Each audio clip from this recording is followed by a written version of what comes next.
Now officially in its last model year, the third-gen Toyota Tacoma has had outstanding success, and for good reason. 8 model years in, its flaws easily show, but the appeal to a truck like this is very much alive.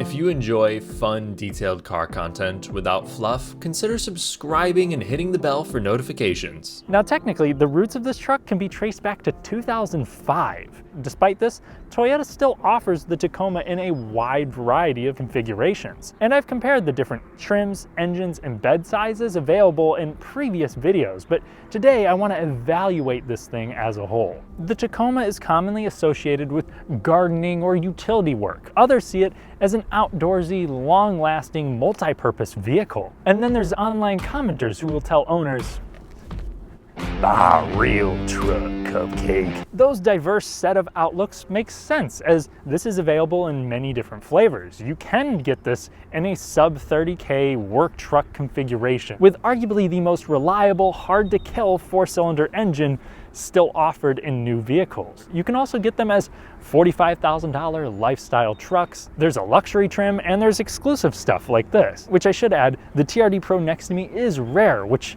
also means you're going to need to develop an AI to try to find one without a markup. If you want something less flashy, but nearly as rare and off-road focused, get the Trails Special Edition. That's going to be more of a low-trim truck with helpful off-road equipment like a rear locker, small lift kit, and the Toyota grill. And if you really want to flex on the Tacobros, the TRD Sport and Pro will have a fake hood scoop. The special Pro color this year is Solar Octane. Most trims are going to come standard with halogen projector headlights, but optional on some, standard on others, are LED reflector headlights with this really cool DRL. Most trucks will also come with fog lights. The TRD Pro gets some sick looking rigid industries. Due to the wheel size, all of these are going to have 9.4 inches of ground clearance. The TRD Pro and Trail Special Edition also receive slight lifts, especially up front, which helps with the approach angle. The Pro actually has some pretty impressive stats. All of the off-road focused models eliminate the front air dam, but none of them offer rock rails like what you can get with a Ford Bronco. And only the TRD Pro gets a set of mild all-terrain tires. Moving past the outdoorsy touches, if you go with a V6 SR5 model and up,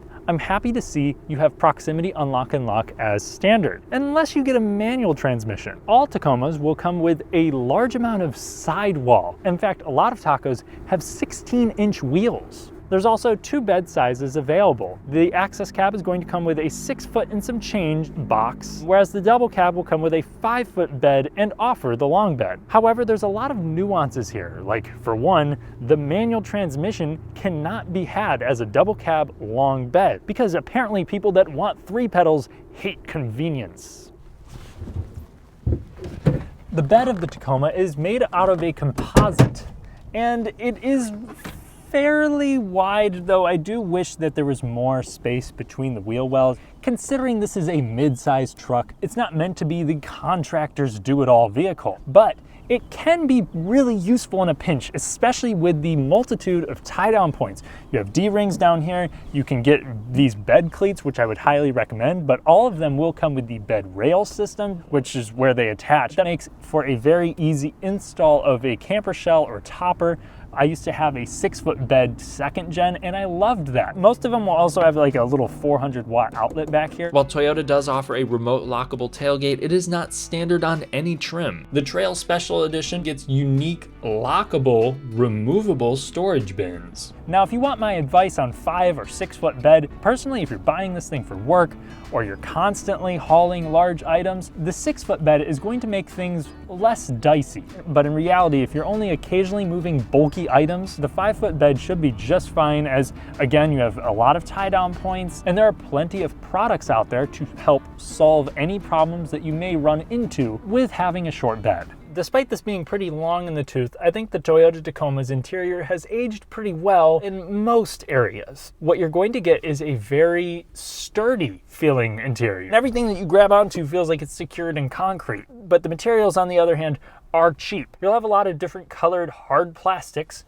surrounding the interior. So you'll have this kind of like rubberized soft touch material on the door panel and on the dash. If you go with the Limited, you'll get a leather there. And I also like the overall very upright, sharp line truck look. But for the TRD Pro, I wish that they did more with it. Like, yeah, you have it embossed in the headrest and you have a little red stitching there, but that's about it. You can get this shift knob on any other truck. It just doesn't feel super special for this price point. But again, very few people are actually buying this spec. I also really enjoy how physical this feels. You have big, easy to use HVAC controls, volume and tune dials, and a whole ass handbrake, which, I mean, that's cool, especially if you have a manual transmission. But the tech in here will be polarizing. Its relative simplicity could be a selling point, as I prefer this over an excessive screen setup for a truck. But more modern hardware would improve this greatly. The gauge cluster screen, while helpful, could be more crisp. And if we move over to the infotainment system, it's laid out in a way that makes it easy to use, but the resolution and response time are subpar. And Apple CarPlay, Android Auto are wired only. Most trims will also offer a variant of a 360 view camera. They change the angles whether it's off-road focused or not. And the picture quality there really dramatizes how old this thing feels. Off-road, I just would not trust this when maneuvering things that can damage my truck. When it comes to other features, the Tacoma hits the basics all right. If you get an SR5 V6 model, you'll actually have power adjustable seats with lumbar control. This allows for good back support, but the cab is short, leaving the seat close to the ground. This sort of squished design means that thigh support is not exactly plentiful, so you kind of have to sit far away, especially if you're tall. I'm 6'3", and you know, in my comfortable driving position, I shaft whoever is behind me, and then the steering wheel doesn't really come out as much as I'd want. It kind of feels like I'm stretched out, though I should admit, I've gotten used to driving like this, but to some people, this will be a deal breaker. It also makes getting in and out of the thing not too fun. Other nice features include heated leather seats that are available with the TRD models. They come standard on the Limited and TRD Pro. You'll have dual zone automatic climate control, standard on those SR5 V6 models as well. A lot of trucks will also have a wireless charger, but it does not work with any newer iPhones or anything that has too big of a camera bump from my findings. A sunroof is also available, but if you're wanting nicer features like ventilated seats, a heated steering wheel, head-up display, then you came to the wrong place. When it comes to the sound experience, you'll have 6 speakers standard. A JBL sound system is available, and that comes with a hidden subwoofer behind the rear seats, but you can't get that with the manual transmission. It does offer some nice punch, but the speakers themselves, the quality is okay. I do like that this comes with plenty of storage compartments. However, no cup holder is big enough to hold a 40-ounce hydro flask. You're also not going to fit tall people too comfortably in the Tacoma's rear seat. My knees have to coddle the driver's seat. I don't have any rear console vents, though there are 6 cup holders back here. You have a little map pocket, and you can actually fold down the rear seat, and there's a rugged platform to which you could put, you know, a dog bed, or just something gross, or something kind of large that you would want to put in the bed, but want to keep it more secure. So I like seeing that versatility. When it comes to actual rear seat comfort though, yeah, it's just going to be limited. If the primary purpose is for this to be a family vehicle, I may actually recommend something like a Toyota 4Runner unless you absolutely need a bed, because this could get old, and if you have large child seats, it may not work, period. But the doors do open really nice and wide. Under the hood of most Tacomas, you will find a 3.5 liter naturally aspirated V6. It's not all that torquey, making 278 horsepower and a peak of 265 pound-feet of torque. And it's really limited, I mean, that was foot to the floor. It's really limited by this 6-speed automatic. On occasion, it refuses to downshift. And then other times, like on the highway, kind of jumps around gears quite a bit. For the most part though, it doesn't lug the engine, and it's nowhere near as much of a nuisance as it was whenever this generation first debuted. They've retuned it since then. It's also got pretty tall gearing, and that in combination with the shift logic really makes me appreciate even more the manual transmission option. It is a 6-speed. It's not going to have the greatest feeling shifter. It's a little rubbery, not all that precise, but It's about what you would expect from a truck, and it has a little bit more aggressive gearing and comes with a long clutch pedal, but I think it just adds another level of character to the Tacoma's power plant, which it really needs. With the transmission and ECT power, we'll give it a quick 0 to 60.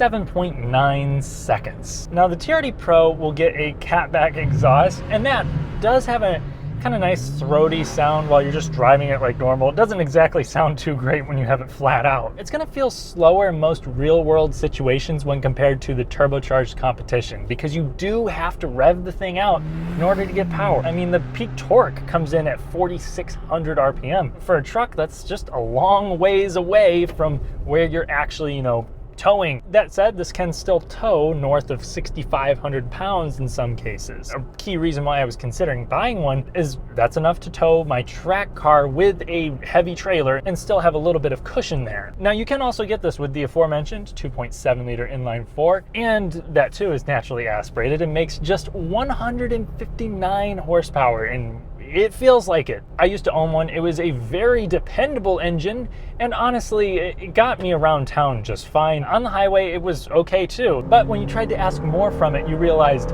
there was no more. This is all I got. This is all I got. To make things worse, that engine is only available with the 6-speed automatic.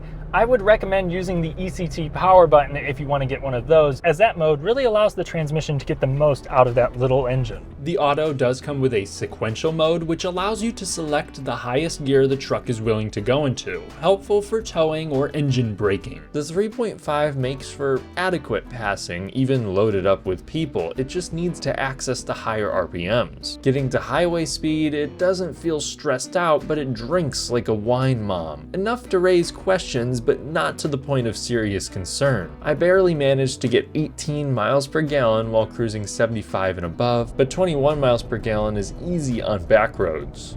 At 65 miles per hour, you can still have a conversation in here. There is wind noise, as it is kind of brick-shaped, a little bit less than I was expecting. The mild all-terrain tires keep themselves muffled too. The TRD exhaust does present itself with some faint droning. On the highway, 65 miles per hour, you're going to be around 1,700 RPMs, unless you're going up just the slightest hill, in which case it will downshift. Not an entirely bad thing, but sometimes it really wants to be in 4th gear, and that can get quite annoying. The Tacoma does have a kind of busy ride. You feel most things. There's body cab dissonance. You kind of feel more shuddering over light to medium brakes in the pavement. But here with the TRD Pro, and with the off-road too, but especially here, you can go over anything. And yeah, you feel it, but it does a remarkable job at not crashing completely through the cabin. It's just not winning any awards for comfort. Now you can get a TRD Sport model, which makes the suspension a little more firm over light imperfections. You will notice that, whereas the TRD Off-Road makes it softer, and the same thing goes for the Pro. No matter which model you go with, it does feel like a truck that can trace its roots back to the mid-2000s. Now, throwing this around corners at a little bit more speed, hitting imperfections, the TRD Pro suspension does add a slight level of composure there. A couple weeks prior, I drove a TRD off-road, and that feels similar to the Pro, but the off-road has Bilstein dampers. It rides like a bouncy truck with rear leaf springs too, but the Pro feels a little less phased by large breaks in the pavement. It's a subtle difference on road. This, with its full Fox off-road suspension and forged aluminum control arms that help with wheel articulation, should help this feel more confident and forgiving when you're driving this off-road, presuming that you will do that. Now, throwing the Tacoma through some windy back roads, the first thing you're going to notice is just how slow the steering is. You don't really want that quick of a rack here with this much body roll, so this feels natural for a truck. Albeit a touch clumsy, like a dog after eating mysterious plant crumbs in your roommate's bedroom. And I also think the steering is reasonably precise. There's not a whole lot of wandering on the highway about what you would expect. It's not too light, overboosted, and vague, and it's also not so heavy that it's becoming a chore, though it is completely numb. You don't really have a great perception of the speed that you're doing through the wheel. Though I will say, in the most eloquent of ways, the brakes suck. I've driven the other models too, and they all have a little bit of sponginess there at the top, and then they start to bite. It'll bring the truck to a stop just fine. You know, there's no feeling of insecurity. But the low maintenance rear drums are likely causing some unrefined stops for me. You got like an inch and then it's just like, now we're braking. You may have a few jerky stops before you get used to it, and there is a decent amount of brake dive. While speed may not be one of its virtues, this does come with plenty of off-road equipment. So on top of pretty good approach departure and ground clearance numbers, you have several off-road trims. The Trail just gets a locking rear differential.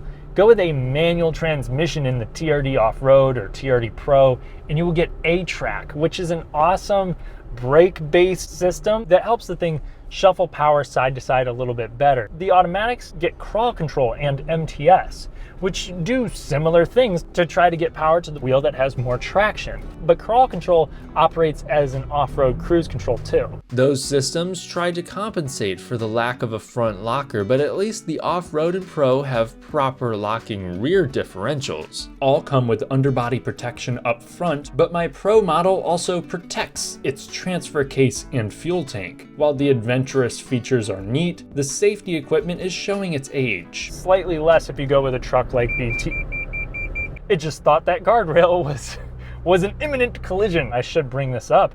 This has the older Toyota safety sense, and it does not have lane centering. It just has adaptive cruise, autonomous braking. And while on the topic, crash test ratings for the Tacoma are good, but not great. Understandable given how old it is. Most will offer blind spot monitoring, though that's not entirely needed because you have a lot of visibility in here. It's very easy to see out of the Tacoma, though the big hood makes this thing feel massive, along with the large pirate ship steering wheel and the slow rack. So while it feels maneuverable, it doesn't feel petite. In fact, maybe a little bit larger than what it really is. While the third gen Tacoma initially suffered transmission problems, mostly related to tuning, and technically the scary corrosive frame recall did last into the 2017 model year, I'd still consider this body style to be the most dependable new truck you can buy. Third gen rusty frame reports are highly rare. The first couple of years saw a fair amount of miscellaneous powertrain issues, timing chain cover leaks, crankshaft position sensors, some injectors, some people reported stalling too, which makes sense given the more common fuel pump problem. A few people complained about peeling paint, but you need to remember they sell about 250,000 of these a year. Consumer Reports shows pretty insignificant woes considering that. The third gen V6 with the automatic is not the most bulletproof Tacoma ever made, but if you want the hardest to kill new truck out there, get the 2.7 liter inline 4 Tacoma. The Tacoma has continued its legacy as a very dependable workhorse, and I think that's what people love, and why Toyota sold more of these in 2021 than ever before. It feels very much like a truck. It doesn't try to hide that. In fact, it leans into it, not only with the dashboard design with all of its physical controls or the giant steering wheel or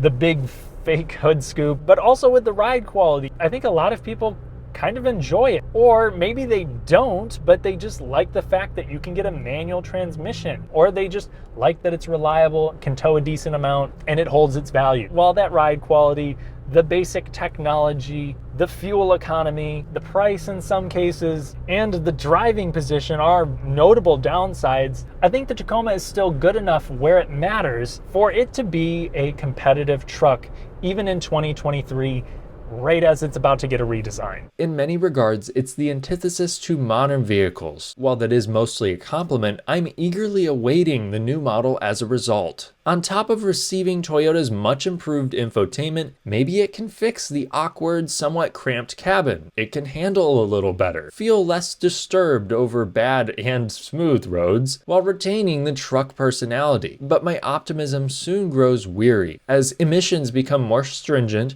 the Tacoma is going to be forced to change drastically, and it may lose some of the loyalty of the core audience. Plus, if they ditch the manual transmission option, I think my personal interest in buying a new Tacoma will die. Now, I'm sure as they transition to a forced induction engine and offer a hybrid, Toyota will test the powertrains thoroughly, and the alleged 2.4 turbo that will enter this truck seems to be a good engine, but the Tacoma has long been a haven for people trying to avoid complexity. The 2023 is a highly functional, capable, and charming truck, available in a wide variety of configurations with a dated driving experience for better and worse. But let's face it, the biggest appeal to the last model year 3rd gen Tacoma is a fear of the future.